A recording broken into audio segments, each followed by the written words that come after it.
power armor worn by the warriors of the ADEPTUS Astartes has a long and glorious history, as is only fitting for artifacts whose sacred design was clearly gifted to humanity by the Omnisire in his eternal wisdom. According to the hollow wafers of Joran, such battleplate has its origins in the hidden times before the unification of Terra by the Emperor, he who is truthfully the Omnisire. Interpretation of sources far removed from this time by scholars whose insights are often poorly justified are all that remain to us. This is a data-poor age in which inference must stand in for true understanding. However, I am able to state with statistical confidence that the first suits of powered armor were worn by the techno-barbarians the Emperor allowed to fight at his side during his conquest of the throne world. Of course, the astute reader will understand that in this assessment, I am restricting my observations to the predecessors of the armor worn by the Adeptus Astartes. For my well-received discourse on the armor I believe was developed on Holy Mars, in this hidden age, the discerning reader is directed to section 48, SYDORGEIA of the appendix. As the noospheric frescoes in the Grand Ambulatorum of Olympus Mons depict, once Terra and Holy Mars were in the Emperor's control, then began the Great Crusade to reclaim humanity's birthright amongst the stars. It is beyond doubt that the Omnisire's faithful of that time were part of the Emperor's armies, though, of course, it was the fearsome Adeptus Astartes who fought at the vanguard of the Great Crusade. It is from this time that we see the first tentative suggestions of battleplate amongst the Space Marines, boasting an even greater mass to stature ratio than the power armor worn by the legions of old. Long before the first known appearance of the term tactical dreadnought armor, there are illustrative or descriptive evocations of its existence, or at least of its prototypes. The optograph of Scand, the digitalis negative held in stasis on Phobos, and the etch of the unknown crusader described in Montalon's Epigraphia all hold clues as to the armor's form, traits, and the dire need of the Great Crusade that necessitated its development. Increasingly, the environments being fought in by the Crusade's warriors comprised claustrophobic Xenos lairs, the maze-like cities of recidivist offshoots of humanity, not to mention the dangers and confines of boarding actions. Scriptex Dominus Grigor et al. Foolishly sermonize that tactical dreadnought armor was somehow a development of several patterns of Space Marine power armor in use during the Great Crusade, or vice versa. Notably, they credit the designs of the helmet and auto senses of the Mark V pattern family. With some peridolic similarity to those of tactical dreadnought armor, I posit its development was parallel rather than dependent. Terminator armor, to employ the term frequently used amongst the Adeptus Astartes themselves, is most certainly a type of power armor, but it pushes that technology into new extremes and merges it with that of exo-armor. It also appears to draw on locomotive technologies seen in the dreadnought chassis. Hence, in my estimation, the name tactical dreadnought armor. Exo-armor will be familiar to those who have read this iterator's analyses on the sealed environment suits used by void ship crews working on outer hulls and other forms that enable suitably sanctified men and women to labor inside the casings of plasma reactor shields. Why construction of Terminator armor was curtailed during the Great Crusade, when logic dictates it should have swelled so as to equip every Space Marine of all the legions, only the machine god knows. It was very likely the malignity that wrought the Horus heresy, the same treachery that saw so many other wonders of the Omnisire lost to humanity. Many examples of this formidable armor remain, but there are fewer with every passing year. It must be strongly emphasized that amongst the Space Marine chapters of our own era Indomitus, Terminator armor is an incredibly rare and precious gift of the Omnisire, the millennia-old technology required to maintain the bonded ceramite of its plating and the sacred knowledge needed to placate the machine spirits of its ancient mechanisms means that few chapters can fully repair those suits damaged in the fires of war. Those chapters that cannot carefully shepherd their remaining arsenal of Terminator armor. I am given to understand by no less a personage than Lieutenant Varolus of the Ultramarines chapter that such suits as his chapter retain are reserved for the noble veterans of his brotherhood. Every suit of this huge battleplate is an ancient work of mechanistic artistry. Many of these brotherhoods, however, hold the suit's personal history and the warriors who have worn it higher in their estimation than its technological perfection. It is likely that several forms of Terminator armor developed concurrently throughout the decades of the Great Crusade, in secret laboratora, far removed from each other on discrete forge worlds.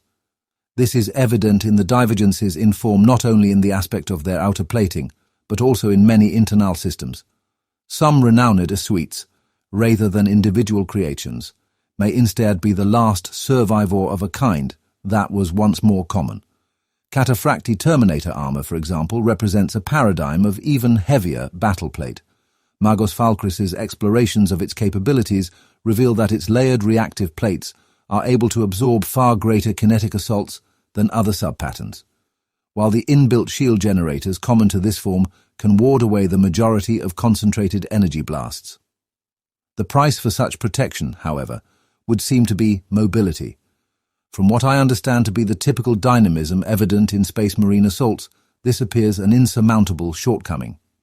Yet, amongst many chapters, including the wise Iron Hands, precious examples are carefully maintained into the current age, not as holy museum pieces, but as worthy tools of war. Many other names of subpatterns are known, some from verified reports, some associated with picked references too unclear to make out, others just a name etched into a surviving log entry. Tartaros and Indomitus, the well-informed reader may know. Others include Arcanac, Regulam, Saturnine, Palatine and Gorgon. Lesser histories suggest that some have arisen from alterations made by the Space Marines, Omnissiah forgive me, to original sacred designs. To suggest such a thing is both foolhardy and abhorrent. The tech Marines who train to understand the sacred rituals of the machine god do so under the auspices of Mars, and therefore would never undertake such heresy. Terminator armor is the most resilient personal protection ever devised in the history of the galaxy. Nothing that heretics or the manifold Xenos species could ever conceive will rival its incredible endurance. Many of the holiest facets of the armor are recorded in sacred form if one knows where to look. The armor's revered plating is prescribed in the Yastika Codex as comprising heavy-gauge plasteel, forming an indomitable outer shell. Marginalia in the Apocrypha of Scaros depict what many believe to be formulae for some of the bonded layers beneath.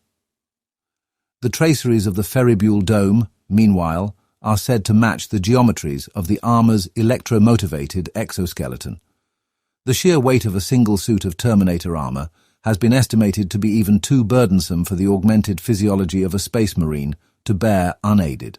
It is thanks to the immensely powerful servo motors and fiber bundles that these huge warriors can fight the enemies of humanity so armored. These suits contain versions of many of the support systems layered into Space Marine power armor. The armor's sensorium, based upon tendril sensors, according to Magos Dominus archaeovistric investigations, links directly to the warrior's own awareness. This enables the wearer to employ a suite of sensors and augers lining the suit without conscious thought, capable of monitoring multiple spectra, energistic phenomena and biological traces. Terminator armor's independent power supply grants the motive force to these, as well as numerous fully enclosed life support systems. To use these systems and to fight effectively in these relic suits of armor, a Space Marine perforce undergoes rigorous training far beyond any required for many chapter war machines. Thank you so much for watching. If you're enjoying this video, please consider subscribing and liking. This helps me make more content from our beloved grim darkness of the far future. For now, let's continue.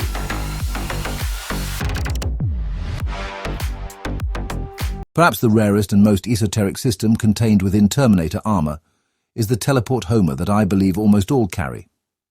These transmitters are embedded in paraempiric shells engraved with crystalline circuitry. They emit a crypto-codified signal, capable of harmonizing with the Benharic choristry emitted from the heart of the vaulted teleportarium shrines aboard many Space Marine vessels. Such a shrine employs technology that is best suited for discussion in another volume. Suffice to say, they are capable of translocating a squad of warriors through the veil of the immaterium and directly into battle, even into regions it would not otherwise be possible to physically travel, such as the inside of an enemy ship. Transmechanic Goyle of Flavid Forge Temple conjectures that such shrines, appropriately sanctified and their spirits appeased, are theoretically capable of transmitting any matter. Yet the risks involved are so great that it is commonly only those warriors wearing Terminator armor who brave the empiric crossing. For the moments of their transit, the Battleplate is proof against the warp's dangers. Their teleport Homer allows the shrine's cogitators to maintain a grasp on their non-position and ensure none are lost to the warp's tides. Squads of Terminator armored space marines are most often unleashed in boarding actions or where the fighting is certain to be close and bloody. Thanks to its Omnissiah-inspired design, the Battleplate is capable of mounting a variety of powerful weapons. Some, such as the dorsally mounted Cyclone missile launcher, enable the warrior to destroy his foes at long range. However, the majority of the specialist weapons carried by these battle brothers, themselves referred to as Terminators, I'm given to understand, complement the close-range actions they are commonly deployed to fight in.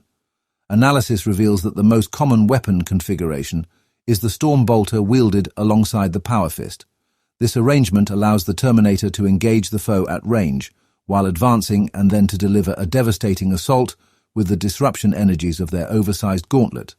Picked Thief and MUNITORALIS servo scans of active war zones have illuminated this iterator with the visceral image of a single punch delivered with such skill and power as to tear through the hull of a hateful heretic war engine.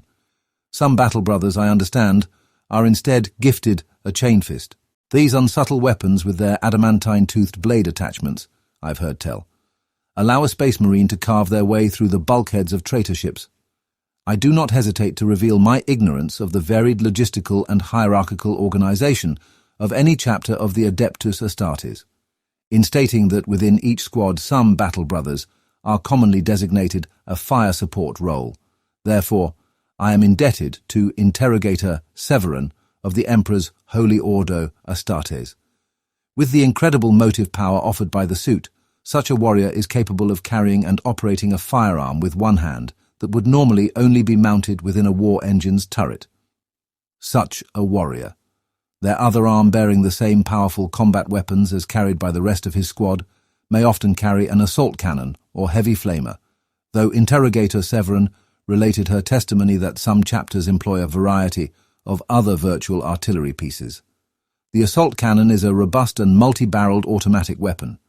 They harbour self-loading mechanisms enabling bursts of high velocity and typically caseless shot at long range. The heavy flamer is known throughout the Imperium's martial echelons, wielded with a Space Marine's enhanced reactions and in the often enclosed confines in which Terminators fight. These belchers of ignited promethium are Terra weapons with few peers. As discussed, most chapters are believed to hold very few examples of Terminator armour. It is likely that some hold none at all. However, a rare few chapters, through circumstances I am unable to explain, retain a great number of these artifacts. The Salamanders have binding ties with several Forge worlds, and it is through my own networks that I have discovered the chapter maintains large quantities of tactical dreadnought armour. Some of these are of incredible age, with both surface and internal mechanical artifice of praiseworthy intricacy. The Dark Angels, I have learned, hold such high numbers of Terminator suits that some estimate the entirety of their first company could take to battle so armoured. In fact, I have been contacted by an agent of a prestigious forge eager, so he says, to peruse my notes and sources on the topic of the Dark Angels. I shall not brag here, but the seriousness with which I was directed to ensure all my information was available leads to the logical conclusion that I can expect a validation of provenance from a highly respected authority. I look forward to this meeting with an eagerness I know you will share. The creation of tactical dreadnought armour is undertaken by the Omnissiah's Holy Forge worlds. However, specific modifications and cosmetic alterations, only as permitted by the Codex Astartes and validated by a fabricator general, are effected by a chapter's own artificers. Many are the heraldic and iconographical accoutrements layered upon the original utilitarian battleplate by virtually all chapters. Terminator armour intended for especially high-ranking officers, or for those warriors who hold other roles in the chapter's hierarchy, can be especially elaborate. However, the knowledge imparted to the Brotherhood's tech marines ensures that these crests, embellished symbols, exaggerated artistry, or in some cases atavistic fetishes, in no way compromise the underlying integrity of the artifact armour. The Terminator armour of a chapter's battle psychers, its librarians, often incorporates the crystalline circuitry of a psychic hood, while upon their shoulder plate, Many bear the specific symbol of their empiric calling. The spiritual wardens known as chaplains, meanwhile, are to be known by helmets sculpted into skull-like simulacra, only marginally less grim than their flesh and blood countenances. Upon one shoulder plate of every suit of Terminator armor I have seen, and rendered to varying degrees of accuracy, on many illustrations, statuary and armor-glass frescoes that I have visited, is the Crux Terminatus. This sigil's origins are unclear even to my investigations, but it appears near unchanged across suits from one millennium to the next. These symbols, I believe, are often carved in one or more varieties of stone. Others, known more accurately as a crux argentum, are cast in silver. Hardened through alchemic processes I have yet to determine. This form is viewed by those chapters who employ it to embody a variety of different recognitions, for especially valorous acts, for example. Another form of this symbol to be seen represents to many Space Marine brotherhoods the concept of Terminator honors. This more angular and cubiform sigil represents the bearer has successfully completed the rigorous and ritualized training required to fight in tactical dreadnought armor, a regimen that very few of a chapter's warriors are even eligible to attempt. It has been this iterator's experience that one appraises the warriors of the ADEPTUS Astartes with a new perspective, not only when they casually intimidate hard-working data harvesters, but also when one considers the veracity of events that under other circumstances would be improbable. In many of the greatest battles I was able to glean data on during interviews, often infuriatingly brief, the role of Terminator armor and the veteran warriors who wore it were especially prominent.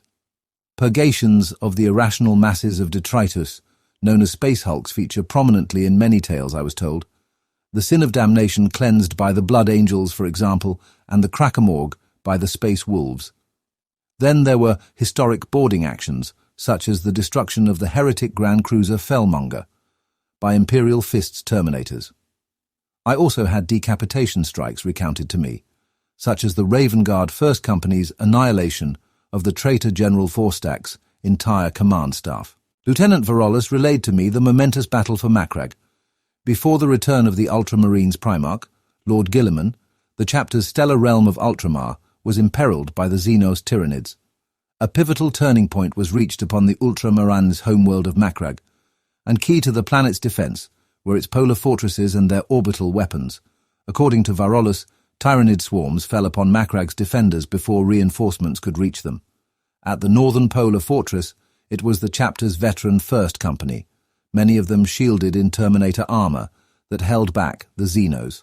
As events were later pieced together, they had eventually withdrawn slowly into the fortress's interior, as the Tyranid numbers attacking them became too great. My remaining flesh crawls to think what swarms they must have been to take ground from such indomitable defenders. When reinforcements finally reached the fortress, they discovered its networks of tunnels filled with Tyranid dead, and the occasional Fallen battle brother. They discovered the rest of the First Company in the lower Penitorium only after clearing a path through a pile of Xenos corpses, 6 deep. At the heart of the charnel mound, the reinforcing Ultramarines beheld a circle of Terminator armored forms. The last of the First Company had fought back to back, each giving his life to ward his brothers. Such strength and resilience in the face of overwhelming odds is remembered during the chapter's Feast of Days. Truly are these warriors the greatest of their chapter. I hold no doubt in that assessment, nor in the Emperor's wisdom that has raised them to such heights of noble strength and loyalty. I hope, however, to have reinforced your reverence for the ancient artifacts which shield them as they go about their bloody business. Let such armor defend the angels of death unto the glorious eternity of the Emperor's holy realm. Thank you so much for watching. If you enjoyed this video, please consider subscribing and leaving a comment below.